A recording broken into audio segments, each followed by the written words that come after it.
Asunto: mi experiencia real con el medallón de la Biblioteca Universal del Misterio y Terror. Querido Dross, espero que este correo te encuentre bien. Me llamo Javier Ruiz, tengo 48 años y soy de Madrid, España. Siempre he sido un apasionado del género del terror desde que era un niño. He seguido tu canal durante años porque compartes esa fascinación por lo sobrenatural y lo inexplicable. Y creo que mi historia podría interesarte, pero sobre todo creo, en algún lugar dentro mío, que dicha historia está, al menos para mí, inconclusa, y tal vez al compartirla con tu audiencia pueda encontrarle un final.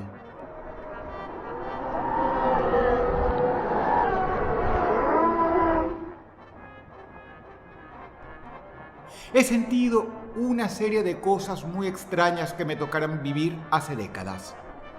Te la cuento tal como la viví y es algo que me ha marcado para siempre. No exagero ni invento nada. Muchas veces me he preguntado si acaso todo lo que recuerdo no lo imaginé. Pero la realidad se quedó conmigo. Todo fue real, incluso las partes inexplicables. Aunque no faltará, quizá, quien pueda explicarlo racionalmente. Ojalá, Dross.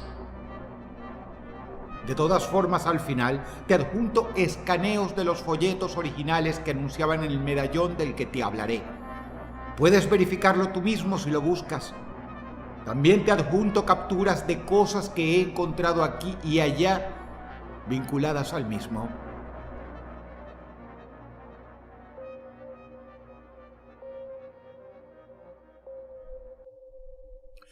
Mi historia personal de horror la viví de pequeño, allá por los años 80, cuando devoraba libros de terror y no solo zipi y zape como la mayoría de los niños de mi edad. Mi serie favorita de libros era la colección Biblioteca Universal del Misterio y Terror, que salía una vez por semana en los kioscos. Traía autores españoles magníficos, según recuerdo, pero también algunos cuentos sueltos de clásicos como Poe y Lovecraft. Era una joya para cualquier amante del género. Historias escalofriantes, portadas impactantes, excelentes ilustraciones y un precio asequible. Recuerdo que cuando salió el número 4 de la colección, el mismo anunciaba algo especial para el siguiente. Decía que el libro número 5 vendría con un medallón de regalo. Y no sería un medallón cualquiera, Dross. Según el folleto, el diseño había llegado a la editorial acompañado de una fuerte suma de dinero, con instrucciones precisas para moldear uno por cada ejemplar y regalarlo a los lectores de la colección. El donante afirmaba que lo había recibido en un viaje por Marruecos, de manos de un adivino, y que desde entonces su suerte había cambiado por completo. Todo lo que deseaba se hacía realidad. A su vez, afirmaba que siendo él mismo un amante del horror, quería compartir su buena fortuna con todos los que compartían su gusto. Y por eso dedicó parte de su fortuna a que la editorial lo mandase a fabricar en serie y lo distribuyera. Yo, como chaval fascinado por el horror y lo oculto, me creí la historia. Así que compré el número 5 sin falta y recibí con el mismo el medallón. Era extraño y de solo verlo daba frío en los huesos. Parecía ser como de plomo, aunque la editorial afirmaba haberlo hecho de una aleación específica detallada por el hombre que hizo el pedido. De un lado tenía un rostro de aspecto demoníaco sin cuernos, pero con muchas serpientes en lugar de cabellos. Del otro lado tenía un extraño signo. Pese a su diseño perturbador, lo usé como colgante. Y logré que mis amigos lo miraran con curiosidad. Un día, en una especie de juego en el patio del cole, decidimos hacerle preguntas al medallón. Le dijimos que respondiera con 1 o 2 golpes. 1 para sí, 2 para no. La primera pregunta fue si íbamos a tener examen ese día. De repente, se oyó un golpe fuerte desde uno de los salones de arriba. Lo atribuimos a la casualidad, pero lo cierto es que sí tuvimos examen, tal como el golpe seco y aislado que se había sentido pareció responder. Volvimos a intentarlo con más preguntas. Y siempre que preguntábamos algo, se escuchaban 1 o 2 golpes procedentes de algún lugar cercano. Una pared, una puerta, o alguien golpeaba justo en ese momento. En ese sentido, Dross, no eran golpes mágicos que se escucharan en una mesa ante nosotros o debajo de nuestros pies. Siempre eran golpes del entorno cercano. Al principio pensábamos que era casualidad, pero sucede que todo lo que preguntábamos se escuchaba de algún lugar. 1 o 2 golpes. Y se cumplía lo que habíamos preguntado, como si algo supiera exactamente la respuesta a todo. Daba realmente vértigo vivir aquello. Tengo que aclarar que era imposible que nadie nos hubiera oído en ninguna de las ocasiones que consultábamos al medallón. Estábamos solos, o en un rincón del patio, o en algún lugar del parque.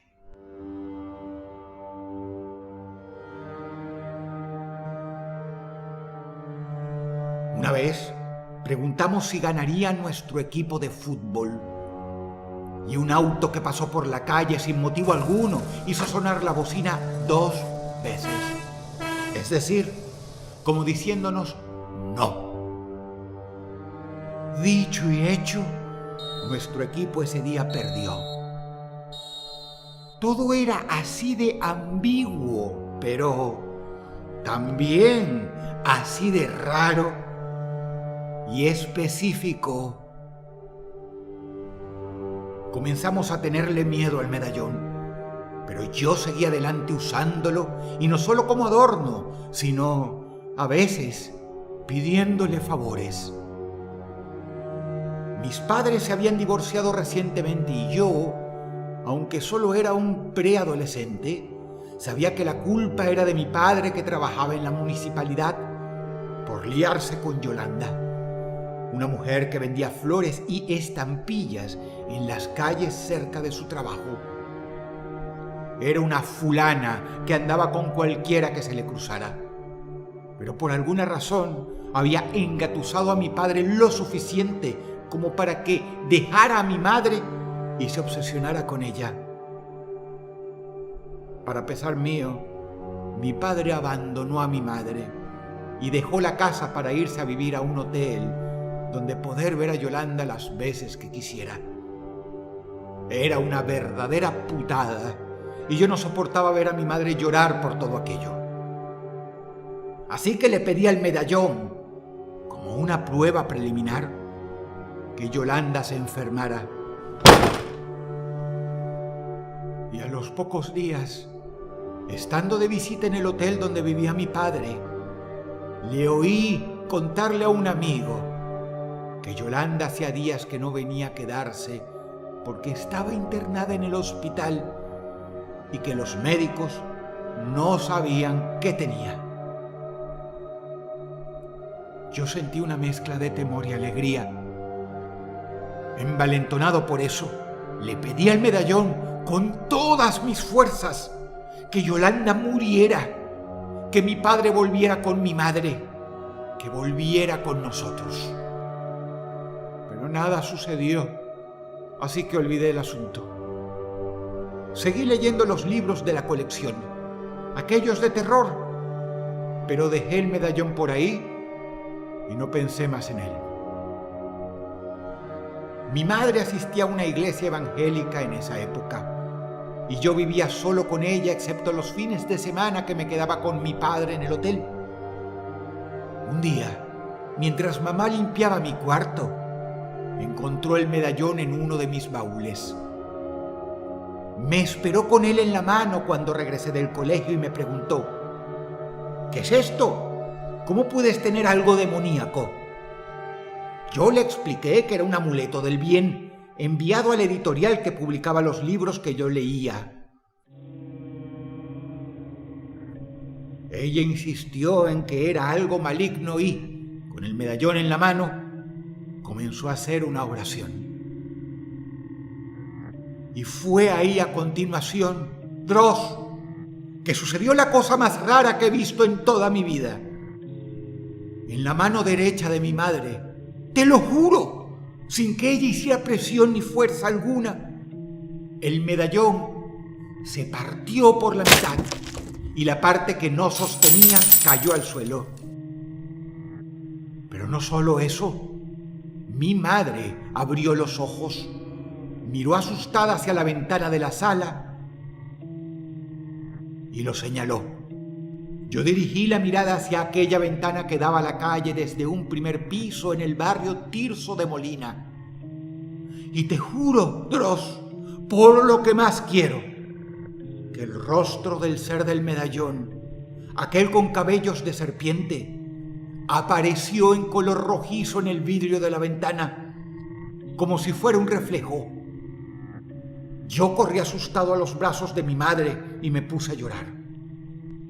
Ella siguió rezando. Ese día no pasó nada más, pero aquella noche, desde la calle, alguien arrojó una piedra que rompió la ventana justo donde se había aparecido aquella silueta. Nunca supimos quién fue ni por qué, pero lo cierto es que la ventana terminó rota también, como si hubiera sido maldita. Mi madre hizo reparar la ventana y a los pocos días la volvieron a romper.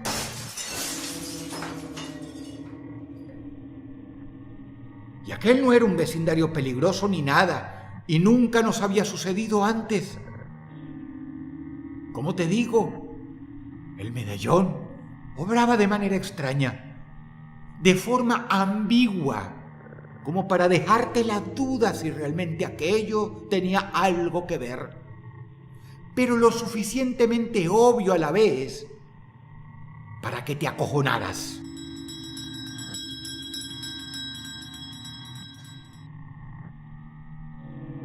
El caso no terminó ahí. Los libros dejaron de salir con regularidad allá por el número 30 y pico. La editorial Ediciones V, que publicaba la serie desde principios de los 80, enfrentó problemas financieros y eventualmente quebró, como he confirmado en viejos catálogos y foros de coleccionistas. Averigüé con amigos que también coleccionaban esa serie y les pregunté si les había sucedido algo extraño con el medallón del número 5. Los otros dos chicos que lo habían comprado me dijeron que habían tirado el suyo porque, desde que lo tenían, no dejaban de tener pesadillas de todo tipo. Sueños recurrentes con serpientes enredándose en sus cabellos, o figuras sombrías susurrando deseos en la oscuridad. Uno de ellos me confirmó que el medallón le había concedido un par de deseos que le pidió, pero siempre con un giro siniestro. Por ejemplo, le pidió que su padre tuviera un auto para poder pasear con la familia. Y su padre recibió un auto, sí, muy bueno, pero como herencia de su abuelo, que falleció de forma repentina a los pocos días de un infarto. Algo que nadie esperaba. Cosas así, que hoy me parecen increíbles, pero que en aquel entonces me dejaron con un nudo en el estómago y nos ocasionaba a mí y a mis amigos un silencio pesado que se extendía en las conversaciones. No volví a hablar del medallón con mi madre. Ella tiró a la basura las 2 partes en que se había quebrado y listo. Yo no quería recordarlo. Y ella parecía haberlo enterrado en sus recuerdos también. Y no volví a pensarlo. Pero claro, había algo que yo le había pedido al medallón que nunca se había cumplido. O eso creía. Hasta que un día, ya en mi adolescencia, mis padres me esperaron en casa para darme la noticia de que volverían a intentarlo juntos. Algo que me alegró mucho en ese momento, aunque un escalofrío sutil me recorrió la espalda. Una vez a solas con mi padre, le pregunté de hombre a hombre: ¿pero estás loco? ¿Vas a estar con las 2? ¿Y Yolanda? ¿Y la florista? Mi padre me respondió que mi madre lo había perdonado y que, además, Yolanda había muerto. Y ahí sí recordé aquel pedido mío con todas mis fuerzas que había hecho al extraño medallón que se metió en la vida de miles de adolescentes en España y Latinoamérica, allá en los años 80 de forma perturbadora. Con el tiempo me enteré de los detalles que aún hoy me provocan un malestar profundo, como si una sombra se cerniera sobre esos recuerdos. La casa de Yolanda se había incendiado en una noche cualquiera. Uno de sus hijos, un niño pequeño, le había prendido fuego, según confesó a la policía, por órdenes de mamá, o sea, de Yolanda misma, en un intento desesperado de cobrar un seguro y obligar a mi padre a que la llevara a vivir con él en una casa alquilada entre los dos. Pero el fuego se descontroló, pues la casa era de madera. La puerta se trancó y Yolanda y sus hijos murieron quemados, atrapados en las llamas que devoraron todo. Así supe qué sucedió en verdad. Fue el último y horrible pedido que el medallón me concedió a su manera. Y eso es lo que siento. Con ese modo retorcido, impregnado de una oscuridad que no pedí, pero que se materializó como un eco maligno a partir de mis palabras infantiles.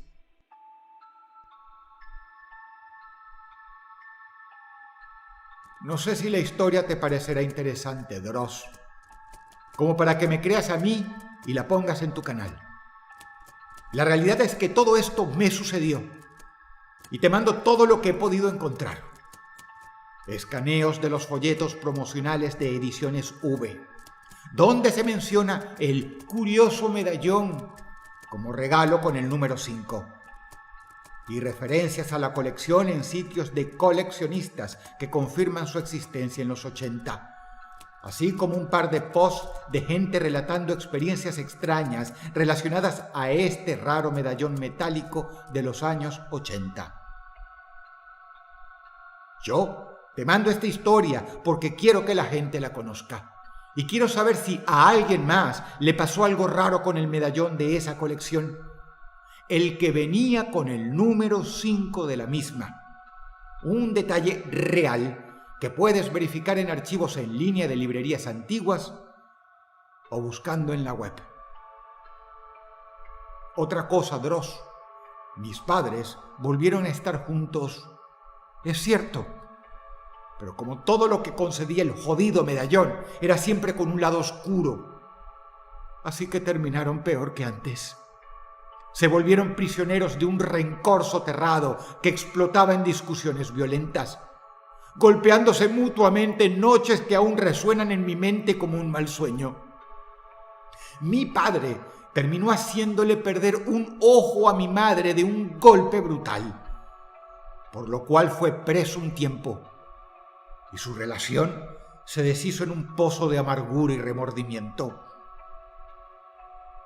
Hoy ya los dos descansan en paz, pero yo a veces me siento atormentado por estos recuerdos. Despierto en la madrugada con el eco de golpes lejanos o veo siluetas rojizas en los vidrios empañados. Mi propia vida ha sido un desastre y nunca pude dejar de pensar que quizá lo que concedía aquella entidad a través del medallón no era gratis, sino que venía con un precio.